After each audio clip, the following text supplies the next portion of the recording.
गिबि खुलुमबाय 80थि भारत उदांस्रि सानजों लोब्बा लाखिनानै बिफां गायनाय जे हाबाफारि बे हाबाफारिनि उद्यक्ता हिसाबै क'क्राझार डिस्ट्रिक्ट बिसाखौ गिबि आङो गोसो गोरबोनि साबायखर बावनायखौ जासिदों। मानो होनोबा दामनाय देनाय खननाय मोसानायजोंल' जड़ित थायाबालानो जे मिथिंगाखौबो समायना खालामनायजों लोगोसे जे आबहावाखौ गोग्गो खालामनायनि जे थांखि जे उद्देश्य खुब बाख्नायथाव।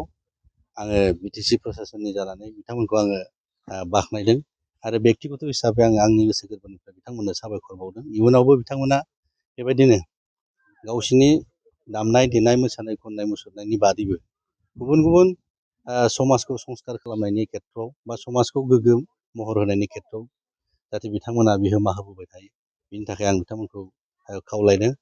आरो बिफां गायनायावनो सिमाबद्ध थायाबालानो गुबुन गुबुन समाजारि बिजोंजों बा समाजखौ संस्कार खालामनांगौनि सार्थआव सामाजिक भाबै अर्थनैतिक भाबै राजनितिक भाबै जों माबोरै सचेतन जानांगौ, जों समाजखौ बोरै लानांगौ, जातिखौ जों बोरै लानांगौ, बिनि नोजोर बोनानै जाहाथे फैगौ समफ्रावबो जाहाथे बे बिसाया पदक्षेप लायो, बिनि थाखाय आं बिथांमोनखौ खावलायबाय। आरो इसोरा बिथांमोननो सक्ति होथों, गियान होथों, जे साफा साफा मुंदांखा आर्टिस्टजों लोगोसे समाज सिबियारि बा समाज फोसाबगिरि हिसाबैबो बिथांमोना महर मोनथों, बेनि थाखायबो आं इसोरनि खाथियाव आसिरबाद